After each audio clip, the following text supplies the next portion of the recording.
The crisis which is in Africa today is because of philosophical, ideological, strategic, economic mistakes, which we have been talking about since the 1960s. This is not an accident. When you see the crisis in many of the African countries, the collapse of states, we predicted this in the 1960s. Philosophical, ideological, strategic mistakes. I don't have time to amplify each one.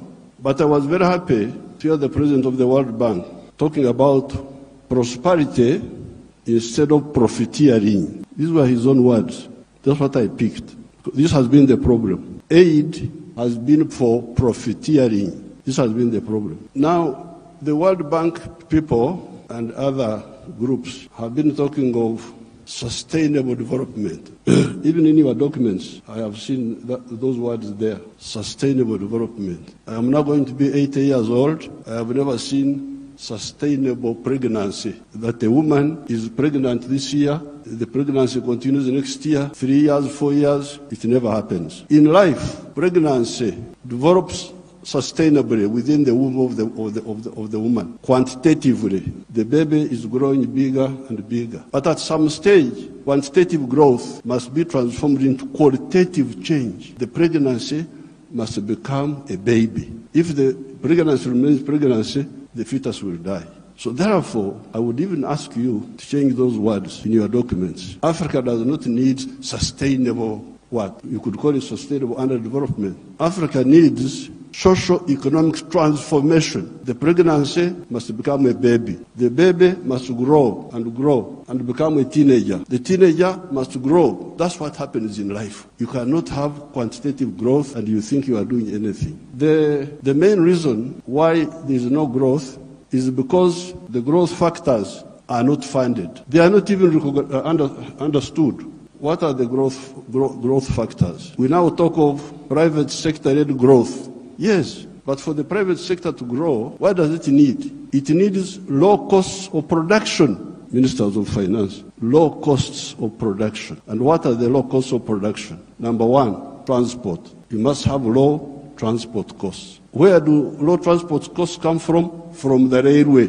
If you don't fund the railway, how will you get low transport costs? Wonderful people. Banco Mundial, IMF, all of these. Where will low cost of production come from if you don't have a railway? I have been here for the last 64 years. I've been watching as a student leader, as a freedom fighter, now as the leader of a country. How many railways have been constructed or funded in Africa? The few that have been was by China, the Tanzania Railway to Zambia, and recently China, another one here in Kenya, and then Tanzania on their own, they are building a railway line. So if you are talking of helping Africa, the railway, I don't want to be involved in any other words, no, please, the railway. Because if you fund the railway, you will have low cost of transport, and you can produce products which are cheap, which can be bought in the world. So you audit how much funding, all these billions you are talking about, how much of it has gone to the railway. Audit it. The second cost pusher is electricity. If you don't fund electricity, and you talk about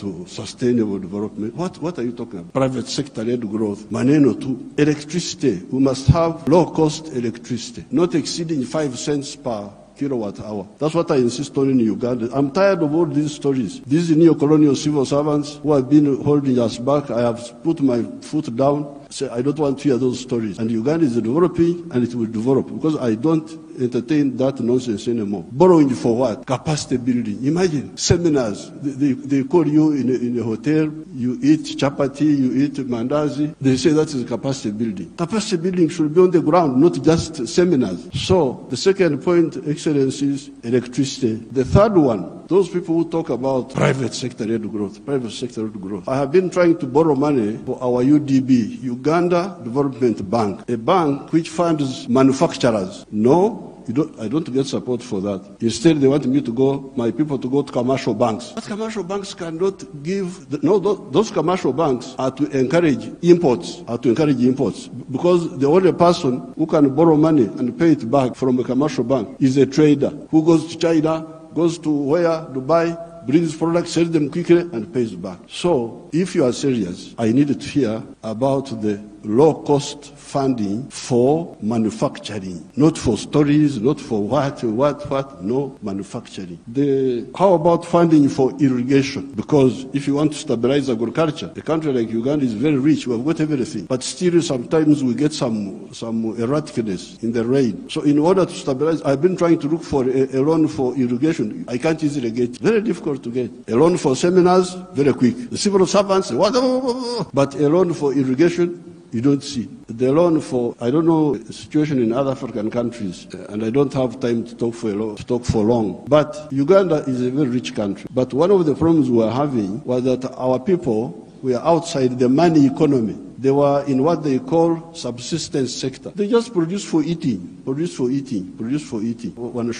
Tumbo too. So I was looking for money. Please give me money to give coffee seedlings to these fellows who are just producing for the stomach, so that they can produce for the stomach, but also produce for the pocket, so that they join the money economy. You cannot imagine that by 2013, a few years ago, 68% of the homesteads in Uganda were still in the subsistence sector, in the non-money economy. You audit your countries. What is the situation? What is the percentage of the people? So I had now to use my own money, because I couldn't borrow money from anybody. The loans are for capacity building, for, I don't know, sometimes they give for ICT, but ICT is a communication system, mainly. What are you going to communicate on that communication? How are you? Good morning. And you think that is communication. Why don't you have ICT linked with agriculture, linked with industry? Oh, now the digital.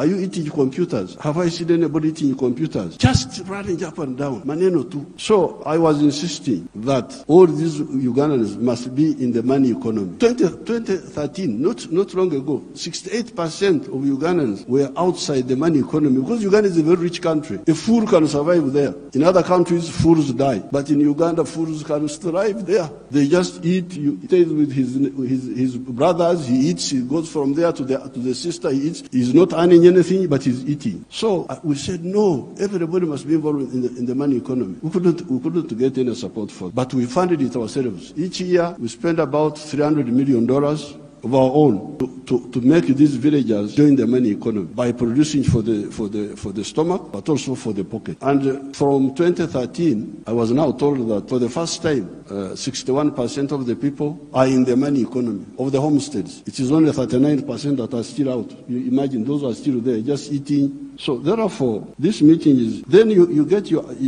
neo-colonial civil servants. They talk of import support. Imagine there is money for import support. The governor writes to me, reports, we have got import cover for so many months. But I don't want to import. I want to export. Why don't you tell me about import substitution and export promotion? Instead you are telling me of import support. So money is available for to become more dependent. Now, finally, the cash, which we told our people about in the 1960s, we told them, part of the wars we fought in Uganda were to get rid of the neo-colonial groups which were there, which were stopping us from thinking. We had to get rid of them by force. But one of the problems was Africa producing raw materials. Raw materials. Imagine coffee. The global value of coffee is $460 billion. All the coffee producing countries of the world, Brazil, us, all these, we only get 25 billion of that. Out of the 460 billion, the coffee producing countries get 25 billion. And Africa gets only 2.5 billion. 900 million of that comes to Uganda, because Uganda produces a lot of coffee. A country like Germany, which has no coffee, earns $65 billion from coffee. So this I sell a kilo of coffee, good grade coffee, $2.5. Somebody in London will get $241 from that 1 kilo. Okay, there are other costs on the way. I don't want to, because he's the owner of a restaurant and so on. But coffee roasting, coffee grinding, coffee packing must happen here in Africa. It must happen at source. The shirt I'm putting on is Ugandan cotton. I don't put on foreign clothes. It's only the trousers I'm putting on because I can't go naked, because they have not solved that problem for me.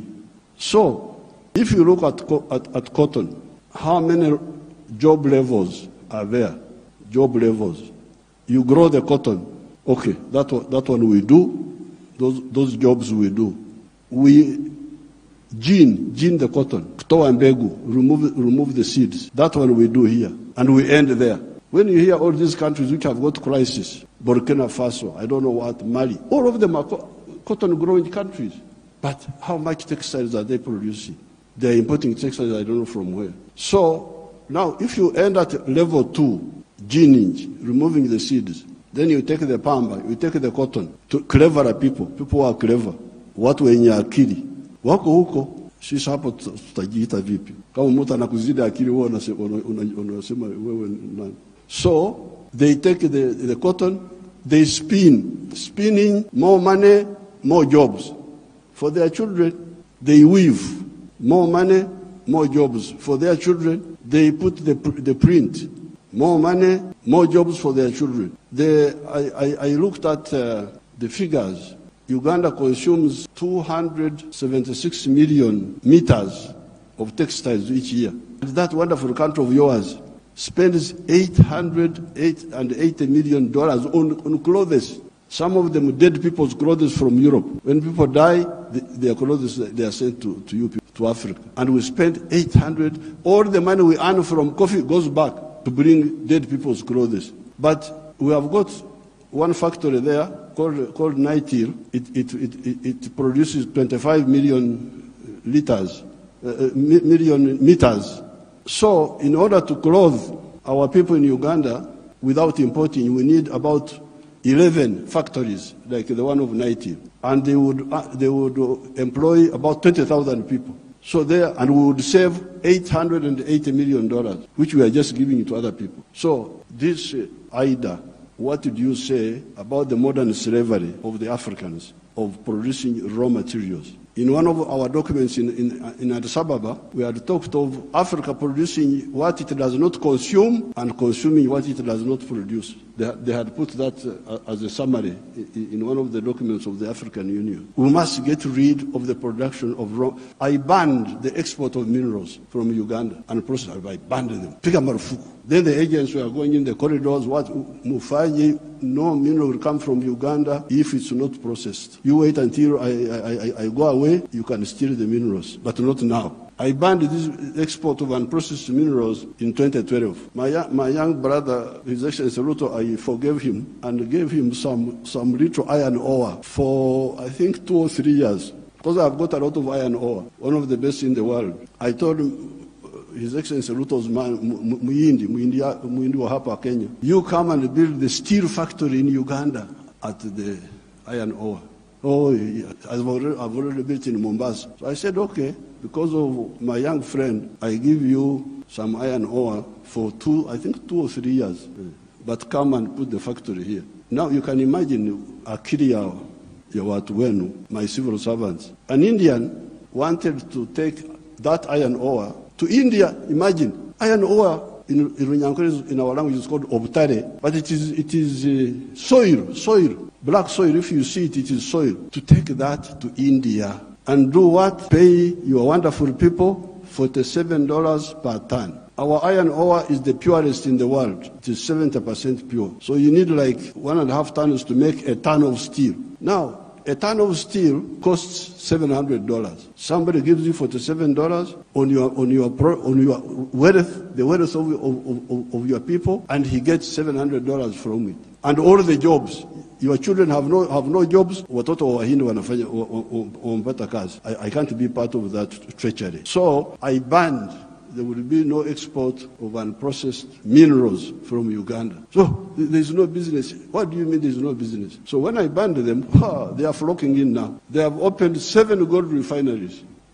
The other day I was opening a tin refinery. You can imagine this tin, the Samia may know where we were, the power station, both sides, the Uganda side and the Tanzanian side. That is all tin. But all this time, imagine, since the British were here, they were taking, walikuwa wanachukua mawe tu, stones, because tin in nature is a stone, looks like a stone. So they take that, and they give my people $11 per kilo. And they take it to cleverer people. For the cleverer people, they get $32. My people got 11, those people get $32. And all the jobs. So when I was opening the factory, I was asking the refinery, I was asking them, this boy who opened the factory is a Canadian. I was asking them, huyu Mcanada, ameleta umeme wake. Has this Canadian brought his own electricity? No. Anatumia umeme wa kwetu. Ameleta maji yake ya factory? No. Anatumia maji yetu. Internet, anatumia ya nani? Ya kwetu. So, out of the $32, much of that money will remain in Uganda. Pay for the raw material, pay for the electricity, pay for the water, all that remains in Uganda. So, what does, first of all, my African brothers and sisters say about this hemorrhage of Africa? This hemorrhage must stop. The crisis you see in these countries is because of stagnation of the last 60 years since independence. The population is increasing. The economies are not increasing. What do you expect? So with these few words, Your Excellencies, what do I say? Merci beaucoup.